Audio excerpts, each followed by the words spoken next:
Alright, hey guys, what's up? Sermo11 here. Today will be another discussion on the Nintendo Switch 2. I'll be doing a variety of Nintendo Switch 2 discussions over the next few days, so look forward to that content. I do see the comments on what the other content that people want to see on the channel, but for now I'll be talking about the Nintendo Switch 2, and also be sure to check out my reaction to the Nintendo Switch 2 event. It's not really like a reaction in the traditional sense. It's just kind of like me going through the event and talking about what I like, what I dislike, what I care about, what I don't care about. So please check that out. Anyways, let's get into the topic for today's video. So today I'll be talking about why I won't be supporting the Nintendo Switch 2 game prices specifically. Now, hold on, let me mute something here. But specifically just the game prices, not the system. I know some people have problems with the price of the system. I'll talk about that in a later video, but I don't really, I guess I can't say I don't care. It's like, I feel like the price of the system is something that should not be worried about. I think the system is fine. You're getting a lot of value for the price, and just kind of leave it at that. It doesn't really matter to me beyond that. I've come to my own conclusion. You're free to come to your own conclusion. Anyone else out there is free to come to their own conclusion, but I think the system price is fine. It's $450. It's an expensive electronic device, you know. I don't keep up with the prices and stuff of things like that. So maybe people were like, oh, in comparison to this and that, this is expensive. Doesn't really matter to me. I think that, you know, $450, obviously it's a lot of money, but you're getting a lot of value in the system, so yeah. But moving on to the games, Mario Kart World was announced to be $80. It shocked a lot of people. I was kind of shocked at the price as well. You know, $80 is a lot of money, and it's kind of hard to justify that from a Mario Kart game. I like Mario Kart. I'm sure a lot of people out there like Mario Kart. I've put in a lot of hours into Mario Kart, and I know some people think about like I've seen this discussion in a few videos that I've watched. It's like hours played versus how much you paid and all that. I don't think about it like as a one-to-one comparison, but let's say a game is amazing, but it's like 5 hours. I'm not going to pay $80 for that. I think the highest that, like, let's say it's 5 hours, but the story is amazing. You really love the game. I think the highest that I would equate, you know, like a 5-hour experience is like maybe like $20 or $30. You know, that's not something worthy of $60 regardless of how good the game is. And again, it is just like it's an opinion thing. It's an opinion thing. You could think this is fine. You could be like the richest person in the world, or you could be like a famous content creator. You know, if you happen to be watching this, and you could be like, you know, $80 is fine. I'm also using this game to support my channel, so the I guess the money or the viewership that they gain from doing videos on Mario Kart and other Nintendo Switch games will be worth it in the process. I've seen some channels not necessarily blowing up, but their videos are getting a lot more views because they're talking about the Nintendo Switch 2. So, you know, some of these people can definitely justify buying the game on day one. Whereas myself, I don't have a lot of money. I like Mario Kart, but just not that much. So I just kind of wanted to mention that I have over 200 hours in Mario Kart 8 Deluxe.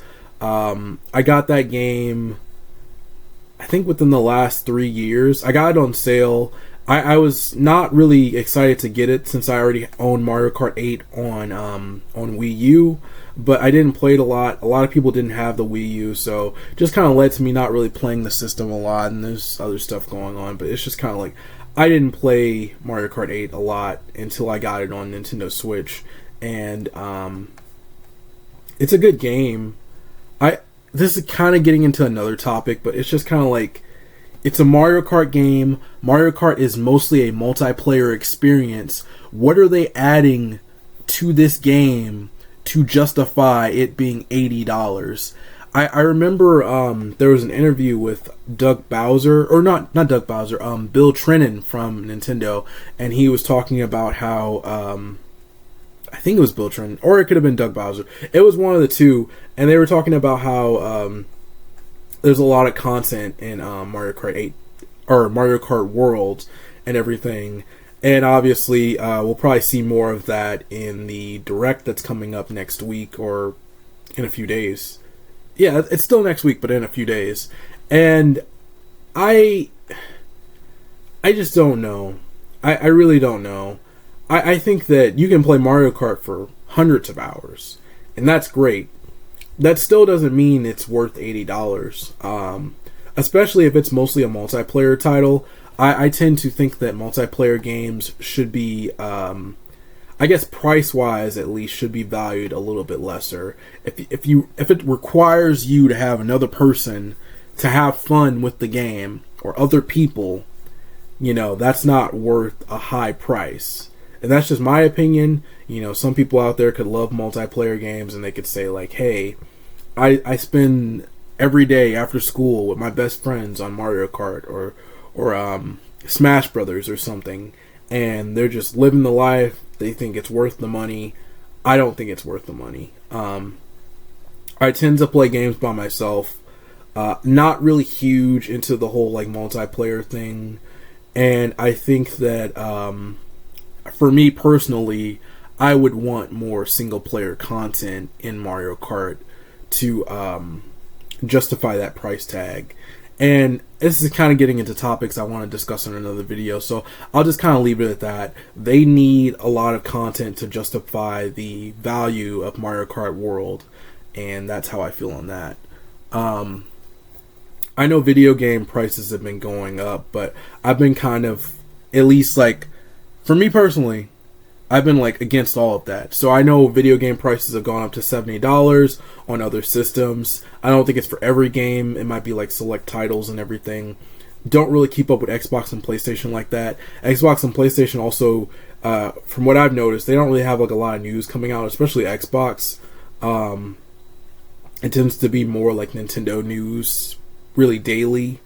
Whereas like Xbox and PlayStation, I've kind of like tried to seek out that news. You're not really seeing that much news besides like people making fun of Xbox and people being like, oh, I can't wait to play, or like which Xbox titles are coming to Nintendo and PlayStation next. So maybe there's a lot of Xbox news. I'm not really seeing it.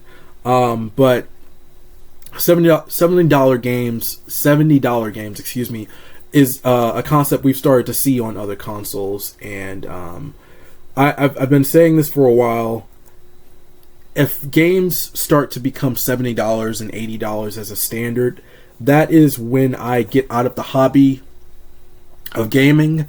I don't really think any of these experiences are that important to justify this amount of money. And I understand that like a game like Smash Bros, a game like Mario Kart or something, if you buy the DLC, the game, I guess, some people like to think about it this way. I don't know if it's...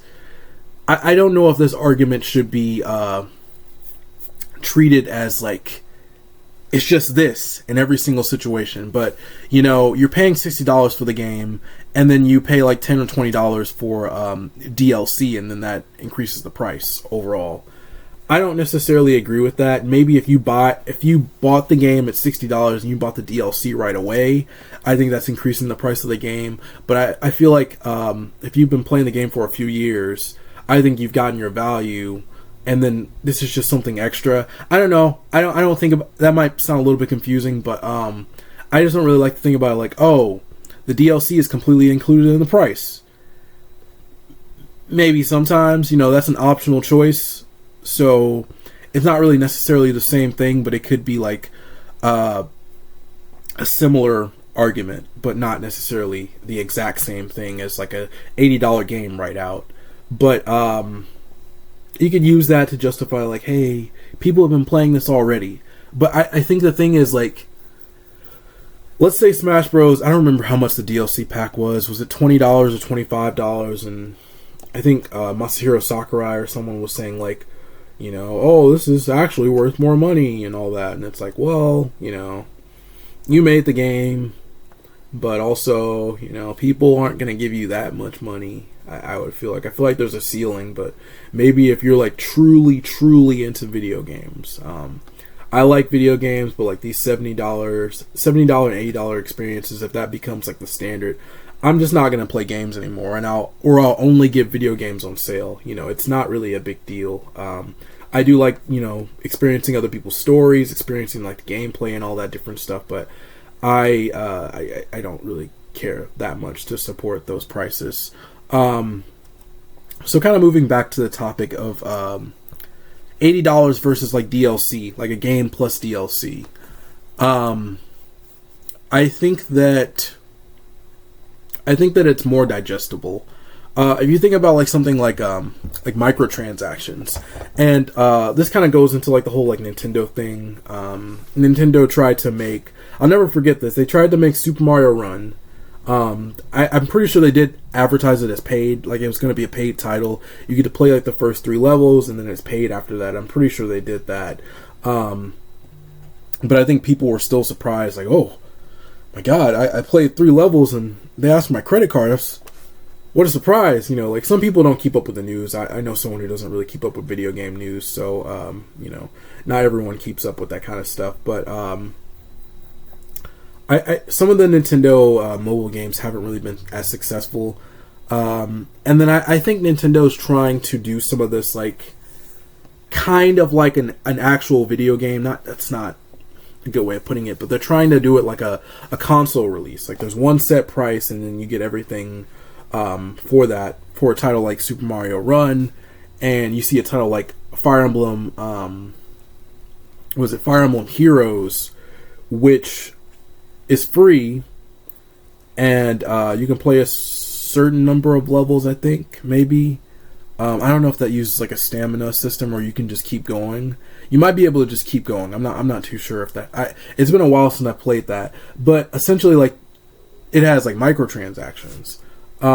Whereas Super Mario Run had one purchase, but if you look at which one made the most money, it was Fire Emblem Heroes. And I don't know, people get like too like antsy or like upset over like microtransactions. Like, oh, people have gambling addictions. You know, like they always use that as an argument. I don't know how many people out there have gambling addictions.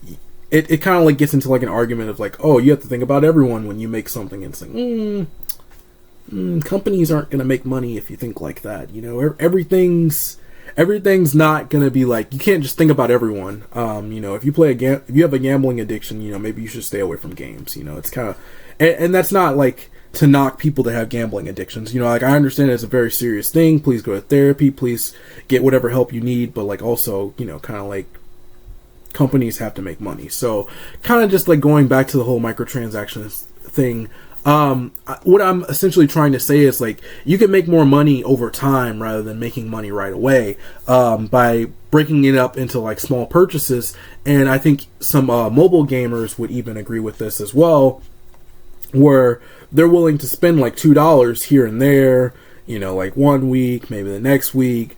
They're not going to spend like $9 or $10 at once. And then, you know, it just, the way these games are designed, yes, they're designed to make you spend money, yada yada yada. It's just kind of like, maybe they should kind of like stick to the system they had before. Make Mario Kart World $60, $10 for like an expansion pack with new modes and DLC and all that, and also like another one. They could do like another one a few years later, and it's like, oh, we have more courses, we have more modes, and everything like that. I just don't know how well this is gonna do. So let's think about like $80 games. Is this gonna, you know, like, what was it? It was a Doug Bowser interview. Like basically, they're gonna like think about which games are worth $80 in their eyes, and then they're going to be priced at $80. But some games will be $70, and I'm guessing some games might still be $60 because, you know, like it's like, what if it's like Metroid or something, and it's like, you know, Metroid's not really the most popular Nintendo franchise. Like let's say like Star Fox or something. It's like things that are Nintendo franchises, but they're not super popular. So something like that, you know, it might be $60 or it might be $70 or something like that. I believe the Donkey Kong game that's coming out is $70. Still too much money, but you know, it's a little bit better. So I don't know. My problem is just kind of like $80. That's almost $100. That's a lot of money, and the games need a lot of content to justify that price. I know Tears of the Kingdom, I believe that was Nintendo's first $70 game, and I didn't get it at $70. I'm not really the biggest Zelda fan, so you know, I kind of like waited a little bit. Also, one, because of the price, but two, because like I just didn't know. You know, it's kind of like wait and see what people say about the game before you get it. And the game went on sale for $60, which is a normal video game price, so I did pick it up. But I'm probably not going to do that for every title. And it's kind of like, what Nintendo games are actually worth $80? And I can't really think of any. So I don't know how Nintendo is thinking about this. If they're thinking about like, hey, this is the only way I could justify the Mario Kart price, and I still think this is a bad idea and they should do DLC. But let's just say like Mario Kart World has no paid DLC. You paid $80, so you get the full game and you get anything they release in the future. And I believe that could be their thought process, but maybe it's not. I don't know. I think the just kind of end things off. I think I might have had one more point, but I don't really remember that. I think that the only Nintendo franchise I could consider supporting at $70 is Pokemon, and I really like Pokemon, so I would buy that. I would not buy both of them. That would be over $100. That's not cool. So yeah, I just think I would probably support Pokemon. I don't think Smash Bros is worth it. Smash Bros, it's like Smash Bros and Mario Kart. Multiplayer titles, they don't have a lot of content and everything. They don't carry over the modes from the previous games for whatever reason. That's a big problem. So carry over some of the other modes, and then maybe we'll talk about like $70 maybe, and you include like half of the DLC pack or something like that. You know, you gotta. I feel like it's like kind of like you gotta work with people here at Nintendo, because some people have talked about like, hey, you know, what if someone's buying this for their kid and everything, and what if they have two kids, and you know, like they're used to buying. I don't know why people use this argument, because it would be expensive either way. Like if you were getting like 2 copies of Mario Kart, like one for your kid, and one for the other kid, or something like that. That's still a lot of money.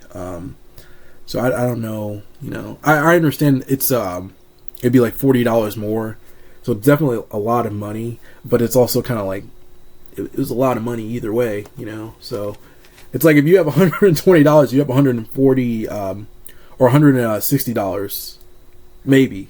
But you know, that is almost $200. So. Still a lot of money, though. That's just that was just the point. Yeah, I can't really think about any Nintendo franchises I would support at that price.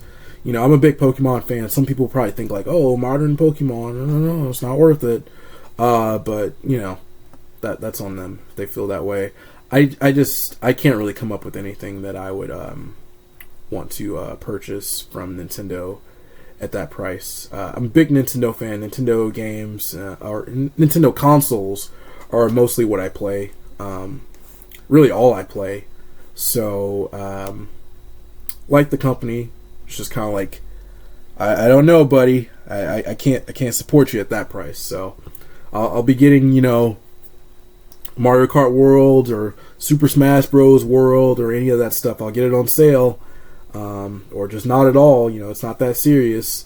You'll see me on Fortnite, that's what I'll be playing. So that's just kind of how I feel on the Nintendo Switch prices and why I won't be supporting them. I just think it's too much money. So, too much money and not enough content based on old experiences, not enough content to really justify the price. And if they're not including like DLC or something in that price, I think that's crazy. That is insane. So.